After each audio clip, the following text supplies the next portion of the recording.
Rabobank's Michael Every has modelled three war scenarios and their economic outcomes. The first describes a short disruptive war, resulting in some economic pain and a 6-month disruption to global trade. The second assumes effective sanctions on Russia with severe economic pain in parts. The final scenario assumes effective sanctions on Russia plus sanctions on those still trading with Russia. He says this will result in a paradigm shift, so bad it is unquantifiable by traditional macro modelling. Scenario 2 with sanctions does look inevitable at this stage, perhaps with a short delay to get Europe on side too. And the issue then becomes, as you just asked, where the sanctions fall. We don't think it will be in terms of cutting Russian banks off from SWIFT initially. And then you have to look at which Russian exports can be sanctioned, given we need all of them badly. But regrettably, it looks like we will have to impose sanctions that do hurt. So what Russian exports do you expect will face sanctions immediately? Well, here's the real problem, because Russia's primary exports are energy, which we all need, food, which we all need, fertilizers, which we all need, and key industrial metals like palladium and nickel, which we need. So if we're going to cut those off, we're really cutting off our nose to spite our face at the same time as we're cutting off Russia's nose and its ears. But if we don't, then we end up in scenario 1, and effectively we just watch as Russia rolls into Ukraine and we can't do anything about it. And what would be the major impact of those sanctions on global and local markets when you look at shares and currencies?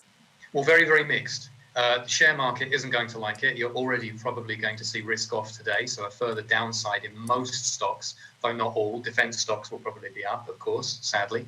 But in terms of currencies, it depends on whether you're an importer or an exporter of those commodities. Now, Australia, of course, is a commodity exporter. And we are looking at a scenario where you could get a hefty increase in the price of a lot of the commodities that Australia produces. So that could outweigh some of the traditional kind of risk-off sentiment you see that leans against the Aussie dollar. And it could be good for Aussie farmers trying to look at a silver lining in this very dark cloud. Well, you alluded to oil before. Given Russia's dominance as a global energy supplier, what impact could the conflict have on oil, gas and commodities? Well, oil and gas specifically, if you think of the energy crisis that we've been experiencing in Europe in particular, where you saw prices hit, unimaginable levels day to day a couple of months ago, we could see real play of that. If Russia turns off the gas, or if Europe is forced to turn off the gas without having an alternative supply, prices are going to go through the roof. What it certainly means is that there's no chance of energy prices coming down in the near term. And what will the macroeconomic ramifications be for growth and inflation? Well, with the caveat that there are so many moving parts here that, you can never capture all of them. There are second and third and fourth order effects. They are bad. Inflation is likely to be far higher for far longer than all of the central banks and politicians, who are already wrong, by the way, have been telling us. It can stay and stay and stay high for a long time. And if inflation stays high, growth is going to be that much lower because people have got that much less money to spend. So how do you see the overall impact on Australia? Well, you're a long way away from it, geographically.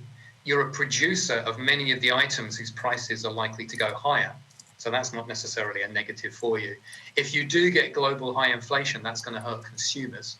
It's not going to be good for the RBA as they try and find excuses not to raise interest rates, as everybody else is talking about doing, which is a bit of a threat to the holy housing market. Nothing can ever happen to the holy housing market. But definitely, if I had to pick a country that's better positioned than most in this mess, it is Australia. But it looks like it could be a mess for everyone to greater or lesser degrees.